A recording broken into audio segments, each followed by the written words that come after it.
வணக்கம், இது உங்கள் தினக்கதிர். அதிமுக, பாமக உள்ளிட்ட பிற அரசியல் கட்சிகளின் உள் விவகாரங்களில் தனது கட்சி தலையிடாது என்று தமிழக பாஜக தலைவர் நயினார் நாகேந்திரன் ஞாயிற்றுக்கிழமை தெளிவுபடுத்தினார். சேலத்தில் உள்ள அவரது இல்லத்தில் அதிமுக பொதுச் செயலாளர் எடப்பாடி கே. பழனிசாமியை சந்தித்த பிறகு செய்தியாளர்களிடம் பேசிய அவர், 1 மணி நேரம் நீடித்த இந்த சந்திப்பை வெறும் மரியாதை நிமித்தமான சந்திப்பு என்றும் எந்த அரசியல் விவாதங்களும் நடக்கவில்லை என்றும் கூறினார். பாஜகவின் தமிழக பொறுப்பாளர் அரவிந்த் மேனன் மற்றும் மாநில துணைத் தலைவர் கே. ராமலிங்கம் ஆகியோரும் உடனிருந்தனர். அதிமுகவுடனான பாஜகவின் உறவு குறித்து கேட்டபோது, அரசியலுக்கு நிரந்தர நண்பர்களோ எதிரிகளோ இல்லை என்று நாகேந்திரன் குறிப்பிட்டார். தேர்தலுக்கு 6 முதல் 7 மாதங்கள் மட்டுமே உள்ள நிலையில் எதிர்கால கூட்டங்கள் குறித்த முடிவுகள் சரியான நேரத்தில் எடுக்கப்படும் என்று வலியுறுத்தும் அதேவேளையில் எதுவும் நடக்கலாம் என்று கூறினார். தெற்கு தமிழ்நாட்டில் அதிமுகவின் நிலையை பலவீனப்படுத்தக்கூடும் என்ற ஊகங்களை அவர் நிராகரித்தார். அதற்கு பதிலாக திமுக அரசாங்கத்தின் ஆட்சி மற்றும் பொது நலனில் ஏற்பட்ட தோல்விகளில் உண்மையான சவால் உள்ளது என்று அவர் வாதிட்டார்.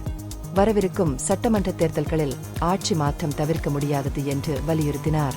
2026 தேர்தல் திமுகவிற்கும் அவரது கட்சியான தமிழக வெற்றிக் கழகத்திற்கும் நேரடி போட்டியாக இருக்கும் என்று நடிகர் விஜய் சமீபத்தில் கூறியதற்கு பதிலளித்த நாகேந்திரன் அந்த அறிக்கையை குறைத்து மதிப்பிட்டார். விஜயின் கட்சி இன்னும் ஆரம்ப நிலையில் உள்ளது. வேட்பாளர்களை அடையாளம் காண வேண்டும், உத்தியை உருவாக்க வேண்டும், நிறுவன வலிமையை உருவாக்க வேண்டும் என்றும் நாடு முழுவதும் 300க்கும் மேற்பட்ட எம்பிக்கள் மற்றும் 1500 எம்எல்ஏக்களை கொண்ட ஒரு தேசிய சக்தியாக பாஜக உள்ளது என்றும் அவர் கூறினார். பாஜகவின் அரசியல் திமுகவை எதிர்ப்பது மட்டுமல்ல என்பதை வலியுறுத்தி, கட்சியின் முன்னுரிமை மக்கள் நலனே என்றார். பேரணிகளில் கூட்டம் எப்போதும் வாக்குகளாக மாறாது என்று அவர் குறிப்பிட்டார். பொதுமக்களின் உற்சாகத்திற்கும் தேர்தல் முடிவுகளுக்கும் இடையிலான வேறுபாட்டை சுட்டிக்காட்டினார். பாதுகாக்கப்பட்ட விவசாய மண்டலங்களில் ஹைட்ரோ கார்பன் ஆய்வு என்ற சர்ச்சைக்குரிய பிரச்சினையில் அவர் நேரடியான பதிலை ஒதுக்கி வைத்துவிட்டு, எந்த அரசாங்கம் முதலில் இந்த திட்டத்தை தொடங்கியது என்று கேள்வி எழுப்பினார். அக்டோபர் 11ஆம் தேதி மதுரையில் பாஜக தனது சட்டமன்ற தேர்தல் பிரச்சாரத்தை அதிகாரப்பூர்வமாக தொடங்கும் என்று நாகேந்திரன் அறிவித்து முடித்தார். இந்த நிகழ்வில் கட்சியின் கூட்டணி கட்சிகளின் தலைவர்கள் பங்கேற்பார்கள் என்றும் இது அவர்களின் தேர்தல் தயாரிப்புகளின் முறையான தொடக்கத்தை குறிக்கும் என்றும் அவர் கூறினார்.